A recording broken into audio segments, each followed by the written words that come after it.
So first off, no, the wife and I are not getting divorced. That's not what's going on here. But this has been a recurring question. Whenever we put out question, call out for Q&A for life questions, how do we deal with a breakup, etc. Also, a couple of close friends of mine have recently gone through some ish. So, it's a topic that happens a lot. Whether you're married and get divorced, whether you're engaged and break up, whether you're dating and just break up, and everything in between. And also, it's not just romantic relationships. Sometimes great friendships break up. Like best friends, sometimes you go separate ways, and it happens. And whether it's romantic, whether it's best friend, whether it's whatever, it does feel like you're getting your guts ripped out for a while.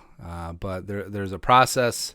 Everyone heals and grieves differently, but I don't know. I feel like there's a couple ways to go about it. And full disclosure, so I haven't had a breakup 14 or 15 years.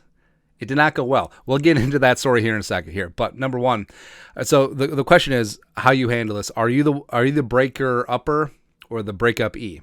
That doesn't make any sense. Are you the one doing the dumping, or are you getting dumped, basically? And sometimes, if you're doing the dumping, sometimes things just run its course. Sometimes it makes sense to move on for all parties involved. And sometimes, you fall out of love with someone, and sometimes you've been together for so long that you've become different people. And that's what happens. I mean, if you've been with someone for 5, 10, 15 years, you see this with married couples a lot. Like, you were not the same person. You're not the same people you were when you first got married. I mean, there's a lot of growth, and it's unfortunate, but sometimes things change, and that's what happens. And is it more noble to stick it out for decades with someone that you're not compatible with anymore? Someone that you don't share the same dreams and love and visions that you did? I don't know.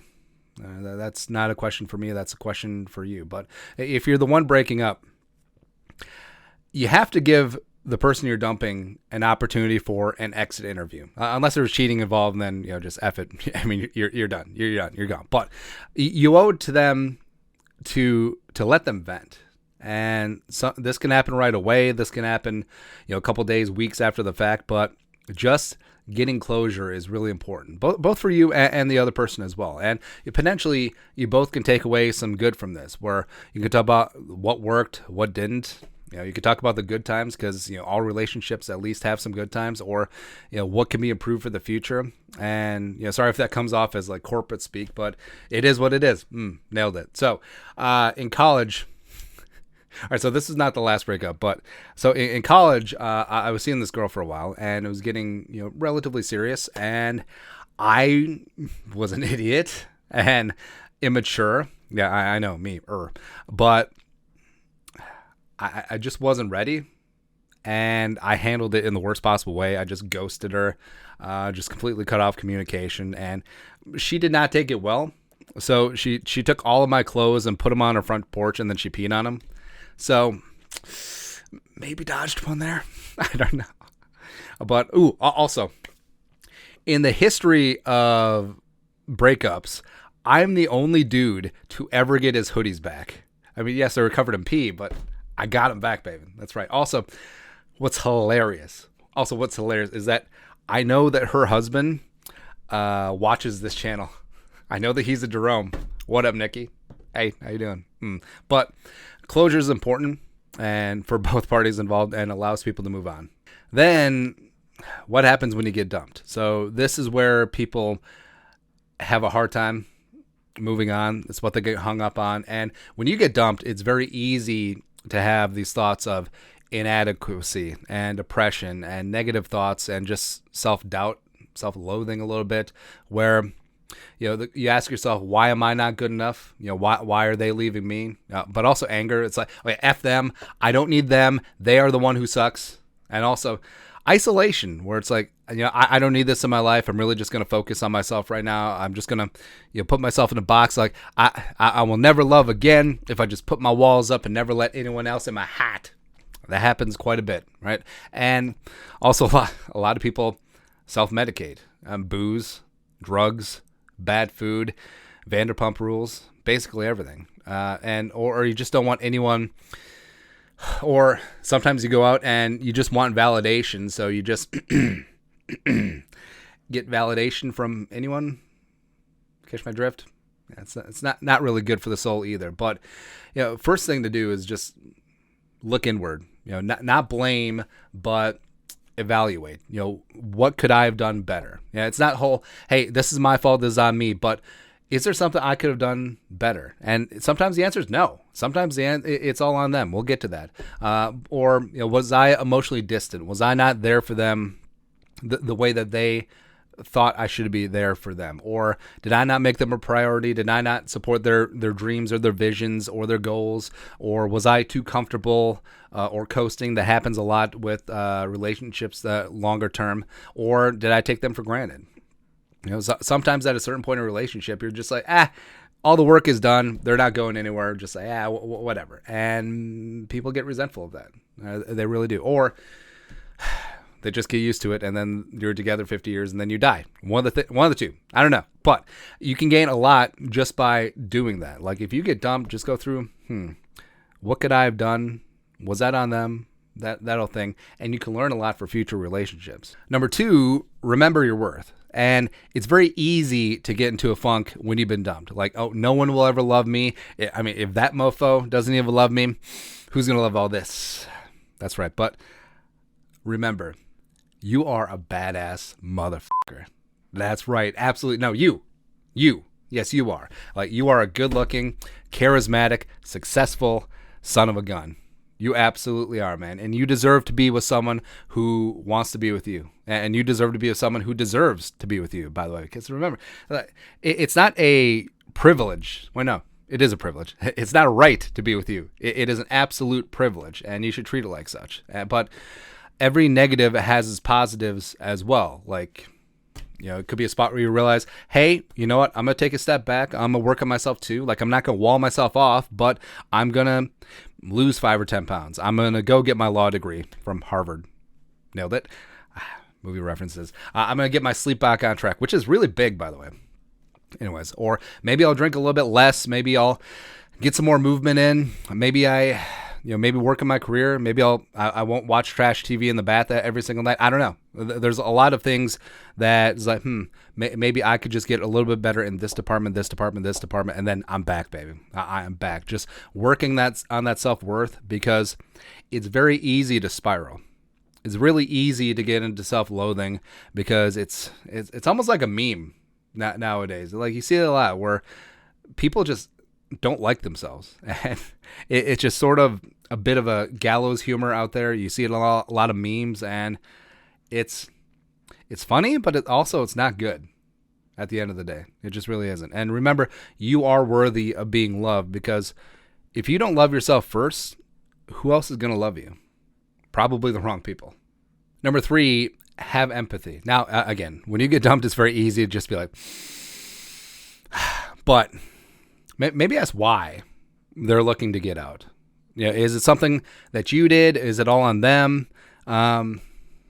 Sometimes it's on them. Like, sometimes they're not ready for a relationship, and maybe they're doing you a favor. Or maybe it's something that you should have seen. Maybe they weren't ready. Maybe they're not good for you right now. Maybe X, Y, Z. But also, something that's really common is professional jealousy.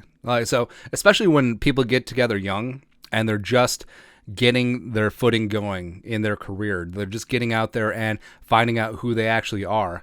And, when one partner levels up and the other one is stagnant, or maybe is even leveling down in this economy, it can be bad. And this happens both for men and women. So say you met on one level and then one partner is leveling up and the other one is either stagnant or down here.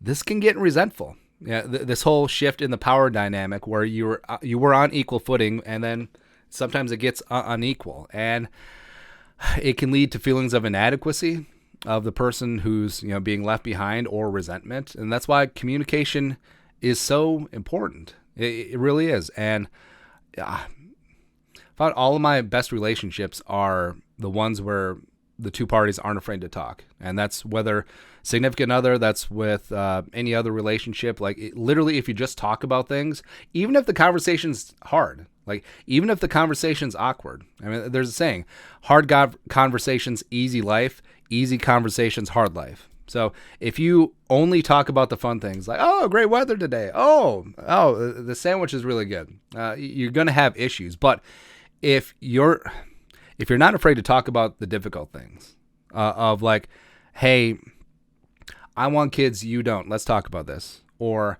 hey, you're getting ahead in your career. I'm sort of left behind, and I'm an unemployed loser right now. Can we talk about this? Like those conversations, they can save relationships, and they can even propel them forward by having this level of understanding. Because guess what? The more you talk about things, the more you find common ground. It can be awkward, yes. It can lead to separation, yes, but also it can lead to coming together. And that's why talking and communication is so damn important in any relationship, man. But I don't know. But just having empathy for the other one, like maybe they don't feel worthy of love. Like maybe they have some self-loathing. Maybe they're just trying to push people away too. And maybe just recognize that, as opposed to, oh, they're dumping me. F them. Number 4, don't give up on love.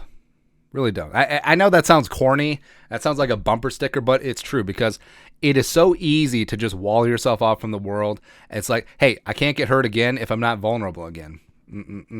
Nailed it. And, guys find themselves in the gym 24 hours a day. They get swole. They get on some TRT. They get after it, or they just bury themselves in work, or women bury themselves in work, bury themselves in their career. It's like, oh, I don't have time to find someone else. I got my job. Both parties do that, where there's just like, oh, I'm too busy right now. Now, being too busy is a lack of priorities. It really is. It is. And, sometimes, like, say it's a divorce, and the mom gets the kids, and sometimes she'll just completely turn her identity into raising those kids, and that's not good either, because kids move on and they grow up and they leave the house, and then what happens after that? Like, you still have to be your own person, and you deserve companionship. You deserve to be with someone who values you. So don't do that. Don't just wall yourself off. Like, there is no greater joy in life than just being 100% open and honest and vulnerable with someone else, and for them accepting you, right? Because sometimes you can be open and honest and they're like, yeah. But to have them accept you for who you are, it's just amazing. It's one of the greatest feelings in the universe. And you can be open, you can be yourself, you can be weird, you can, share your dreams and visions of what you want to accomplish, and they'll be supported, and vice versa. And there's nothing better than being yourself and the other person accepting you, and them being themselves and you accepting them. That's really what it comes down to, man. And there's nothing greater than unconditional love, and you will find it. And not love because of geographical convenience, or because she's super hot right now at 22, or he's 6'4", or money or fame or anything like that. Like true, just love and connection, it's out there. And so I believe in God. Not everyone does. Not everyone believes in a higher power. That's perfectly fine. But whether you believe in God or another deity or the universe, or if you believe in nothing, right? I truly believe that everything happens right when it's supposed to. People come into your lives right when you needed them and right when they needed you. And nothing happens on accident. Nothing. And 5, find someone who actually wants to be there for you and who you want to be there for. And I know it sounds sort of counterintuitive, but I know you're sort of tore up about the breakup now, but do you want someone who wants to be there? Or do you want someone who wants to leave but feels coerced to stay out of guilt or whatever? No. Or pity? No, that's the worst. No. People are who they are. And if you're meant to be together, you're meant to be together, right? And when dating, it's very easy to put on a front for a few dates. Both men and women, by the way.